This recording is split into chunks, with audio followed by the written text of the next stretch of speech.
इंदौर अपने खान पान के लिए भी जाना जाता है। यहाँ के पोहे, जलेबी, समोसे, कचौरी खाने के लिए लोग दूर दूर से आते हैं और यही कारण है कि छप्पन और राजवाड़ा पर हमेशा भीड़ लगी रहती है। आइए एक नजर डालते हैं इंदौर के खान पान पर। इंदौर जाना जाता है पोहे के स्वादिष्ट खुशबू एवं रसीली जलेबी से। जहां लोगों की सुबह पोहे की प्लेट से होती है, वहीं शाम सराफा की गलियों और राजवाड़ा के हॉट डॉग, जलेबी, समोसे और दूसरे खान पान से। बच्चों से लेकर बूढ़े सभी अपने परिवार के साथ छप्पन के स्वादिष्ट भोजन का आनंद लेते हैं। यहाँ शाम होते ही नज़ारा बदल जाता है। हाय, आई एम मनीषा ठाकुर। मैं बेसिकली बुरहानपुर से हूँ। और जैसे कि यहाँ छप्पन दुकानें कहा जाता है और है भी, तो मैं यहाँ पे वैसे तो फर्स्ट टाइम आई हूँ। और मैं फर्स्ट टाइम इसलिए आई हूँ क्योंकि मैंने सभी लोगों से सुना है यहाँ जो कुछ भी बनता है सब कुछ टेस्टी होता है। वर्षा गुप्ता। खाना बहुत ही अच्छा है और इवनिंग और मॉर्निंग दोनों बैच में ही ये खुला रहता है। और यहाँ का डेकोरेशन सब कुछ अच्छा है, काफ़ी अच्छी दुकानें हैं और काफ़ी अच्छा टेस्टी सब खाना रहता है। ये ऐसा मैंने एक बार फर्स्ट टाइम से यहाँ का पोहा जलेबी टेस्ट किया था, तो मुझे बहुत अच्छा लगा था, टेस्टी था। यहाँ पे वैसे खाने के लिए तो सारी वैरायटियाँ हैं, सब कुछ मिलेगा आपको। Dosa, idli, chowmein, noodle, Manchurian, जितनी भी वैरायटियाँ, सारी वैरायटियाँ आपको मिलेंगी। छप्पन का खाना बहुत ही टेस्टी है। इंदौर एक भागता हुआ शहर है। यहाँ सभी अपने कार्य में व्यस्त रहते हैं, लेकिन खान पान के लिए सभी अपना समय निकाल ही लेते हैं और छप्पन और सराफा पर ज़रूर जाते हैं। मेरा नाम है वीरा सचदेव। अरे यार, इंदौर का टेस्ट है यार, ये तो हर कोई जानता है कि ये कहीं नहीं मिलेगा तुम्हें एमपी में। हाँ बिल्कुल करते हैं। यहाँ कॉलेज के टाइम पे रोज़ सुबह निकलते हैं, तो शुरुआत उसी से होती है। मालवा के स्वाद में ही कुछ ऐसी बात है जो यहाँ के शहरवासियों को ही नहीं बल्कि बाहर से आए हुए लोगों को भी छप्पन और सराफा तक पहुँचने के लिए मजबूर कर देता है। इंदौर के व्यंजन में वो बात है जो लोगों के जुबान पे जाते ही उसे अपना दीवाना बना देता है और उसे अगली बार आने के लिए मजबूर कर देता है। इंदौर के स्वाद की बात ही कुछ अलग है। इंदौर के खान पान की बात ही कुछ अलग है। जो इंसान इंदौर में आता है वो पोहे कचौरी खाए बिना नहीं जाता। यहाँ पे जो एक बार इंदौर में आता है वो खाए बिना नहीं जाता। खान पान के लिए इंदौर वासी अपना समय निकाल ही लेते हैं और हफ्ते में 1 या 2 बार छप्पन और सराफा पे ज़रूर जाते हैं। मेरा नाम राकेश अरोड़ा है, रोहतक का रहने वाला हूँ। हर साल सावन के महीने में उज्जैन आता हूँ महाकाल के दर्शन करने के लिए। और पिछले महीने मेरा बेटा आया था इंदौर में घूमने के लिए। उसने आके यहाँ जोशी दही बड़े वाले के यहाँ बड़ा खाया, तो उसने मुझे गाइड किया कि पापा आप उज्जैन जा रहे हैं तो एक बार जोशी जी के दही बड़ा खा के जरूर आइए। बिल्कुल उसका स्वाद हमें खींच के ले आया। बहुत अलग हटके टेस्ट था, हमारे वहाँ नॉर्थ में नहीं मिलता। खान पाने के लिए इतनी बड़ी मार्केट कहीं इंडिया में नहीं देखी और इतना टेस्ट, इतनी वैरायटी कहीं नहीं देखी।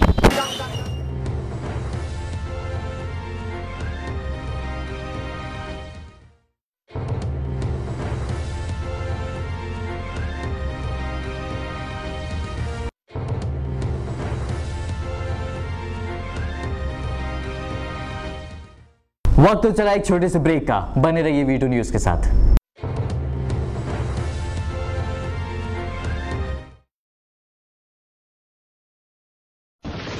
ओ इतनी बारिश, ट्रैफिक जैम।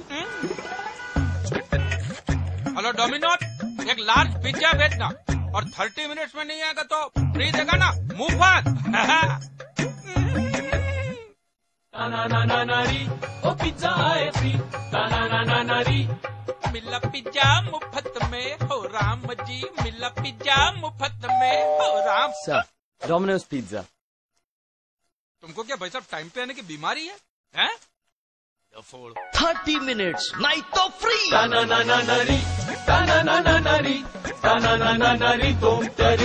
पैसा तो आज का मैल है, तुम्हारे। इंदौर तेजी से बढ़ता जा रहा है। यहाँ सभी अपने कार्य में व्यस्त रहते हैं, लेकिन किसी को भी यह नहीं दिखाई दे रहा है कि उनके प्यारे शहर में दिनों दिन प्रदूषण की समस्या बढ़ती जा रही है। प्रदूषण की वजह से हरे भरे पेड़ अंतिम सांसें ले रहे हैं। शुद्ध वायु यानी ऑक्सीजन वातावरण से कम होती जा रही है और यही कारण है कि शहर में बीमारी अपने पैर पसार रही है। शहर की आबोहवा में घुला प्रदूषण रूपी जहर ना सिर्फ लोगों को बीमार कर रहा है बल्कि इसका असर उनकी सकारात्मक ऊर्जा पर भी हो रहा है। पेश है कचरे से प्रभावित होते शहर और उसके जानलेवा असर पर एक खास खबर। इंदौर शहर में पहले जहां हरियाली राज किया करती थी, वहीं आज वायु प्रदूषण, ध्वनि प्रदूषण और जल प्रदूषण की बढ़ती समस्या राज कर रही है। दिनों दिन वाहन बढ़ते ही जा रहे हैं।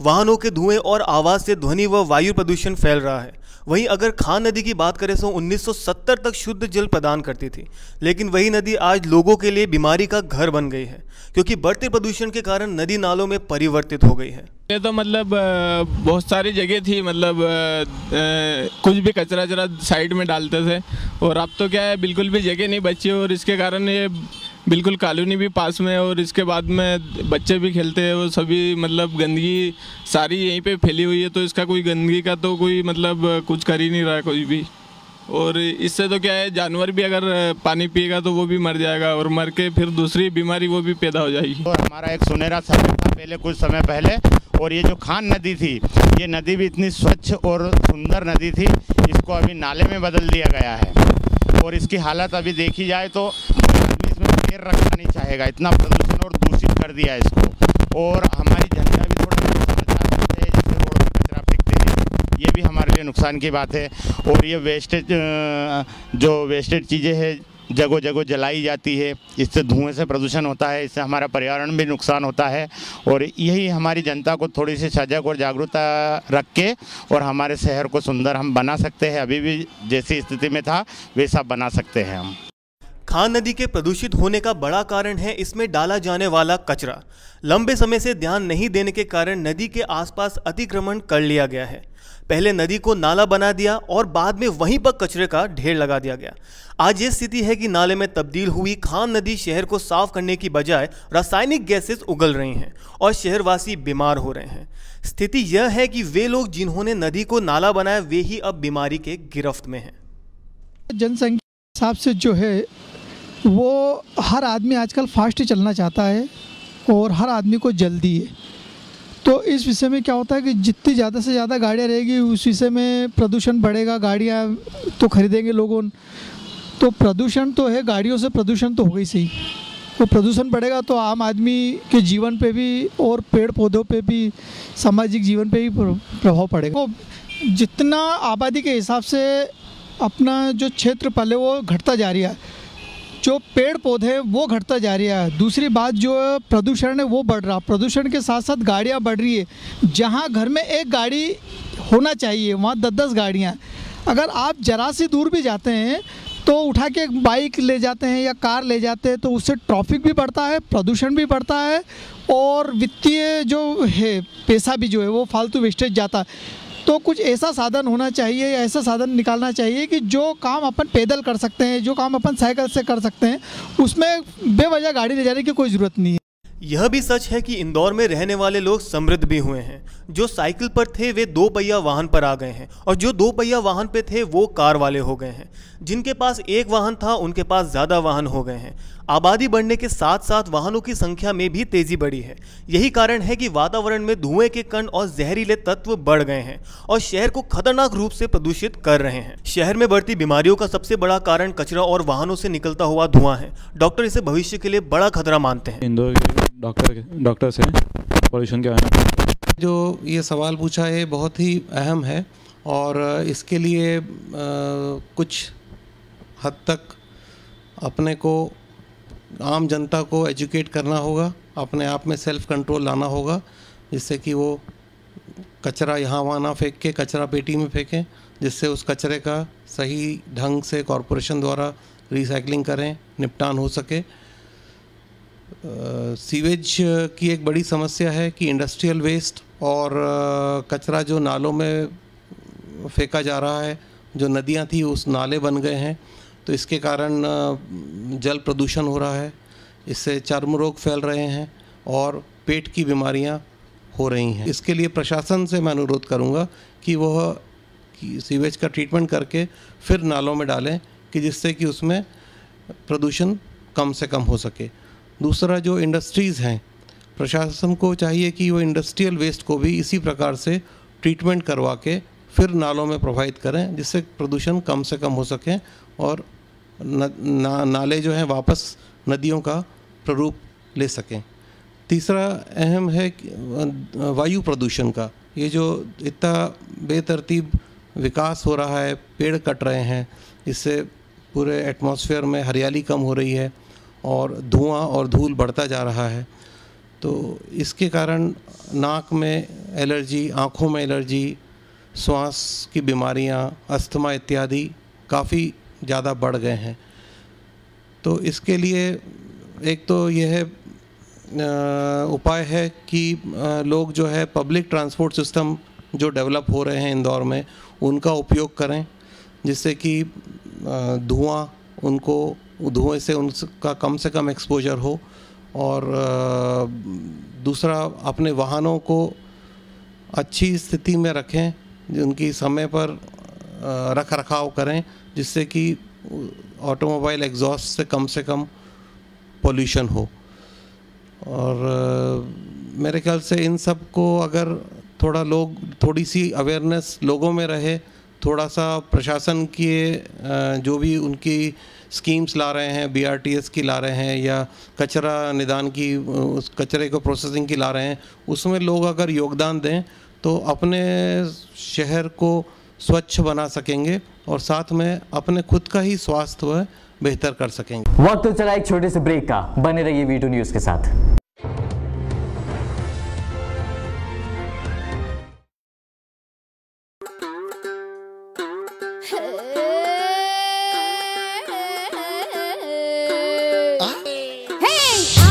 అంటే అమలాపురం, అంటే आहापुरम, అంటే इंडियन रिदम, इलू इलू करके आज नाचेंगे हम। Hello, good evening everyone, good evening Indore. बहुत अच्छा लग रहा है आप लोगों के बीच में वापस आकर। नमस्कार दोस्तों, एक और बार थोड़ा जोश से। अब आया ना मजा। सबसे पहले तो मैं कहना चाहती हूँ कि हमें बहुत अच्छा लग रहा है कि हम अपनी फिल्म मैक्सिमम की प्रमोशन करने सबसे पहले इंदौर आए हैं। और इस फिल्म में सबने आंटे अमलापुरम गाना सुना नहीं सुना?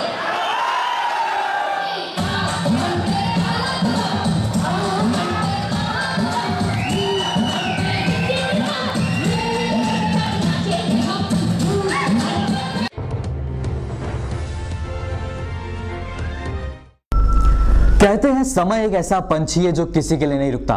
अपने सुनहरे पंखों को फड़फड़ाते हुए वो देश की सभ्यता, रहन सहन और खान पान को अपनी गति के अनुसार बदल देता है।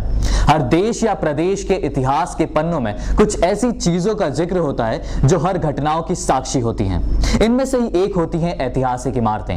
आइए बात करते हैं इंदौर की कुछ ऐसी ऐतिहासिक इमारतों की जो इंदौर के गौरवशाली इतिहास की ओर इशारा करती हैं। 26 हेक्टेयर में फैला लालबाग पैलेस होलकरों की जीवन शैली की तस्वीर बयां करता है। होलकरों का वास्तुकला के प्रति विशेष आकर्षण था। यहाँ के विशाल दरवाजे और कमरे होलकरों की समृद्ध जीवन शैली को भी प्रदर्शित करते हैं। वर्तमान में लालबाग पैलेस एक संग्रहालय के रूप में उपयोग किया जाता है। We enjoy a lot coming over here।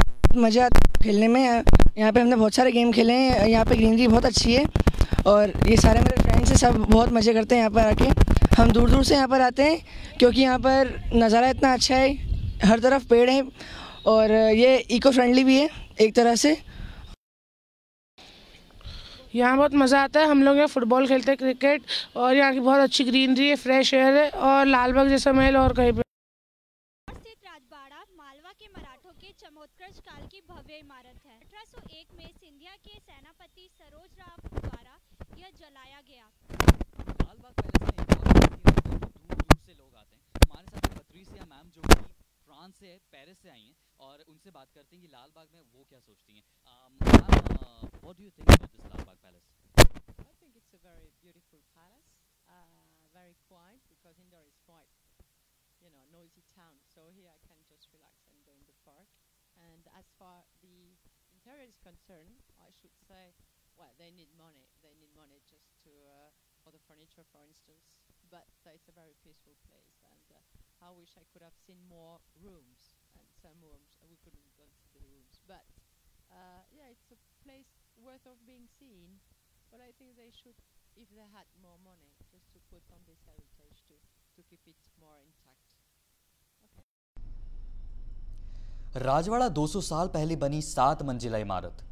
Rajwada अपनी शान की कहानी खुद कहता है। मराठा, मुगल और फ्रेंच की शैली का मिश्रण राजवाड़ा एक विशाल महल है जो होलकरों की भव्य जीवन शैली का उदाहरण है। इसका विशाल दरवाज़ा इंदौर के भव्य इतिहास को दर्शाता है। राजवाड़ा को जानने समझने वाले इतिहासकार आज भी इसके बारे में बात करते हुए गौरव महसूस करते हैं। निर्माण के 3 विभिन्न चरण दृष्टिगत होते हैं। प्रथम 3 मंजिला पत्थर की बनी हुई राजपूत शैली की परिचायक है। चौथी से लेकर 7वीं मंजिल मराठा शैली की, जिसमें लकड़ी का कार्य अधिक देखने को मिलता है। वास्तु की दृष्टि से राजवाड़ा मुस्लिम, राजपूत, मराठा, इतावली स्थापत्य की मिश्रित है। इंदौर के राजवाड़ा को देखने न सिर्फ इंदौर के लोग बल्कि बाहर से भी लोग आते हैं यहाँ।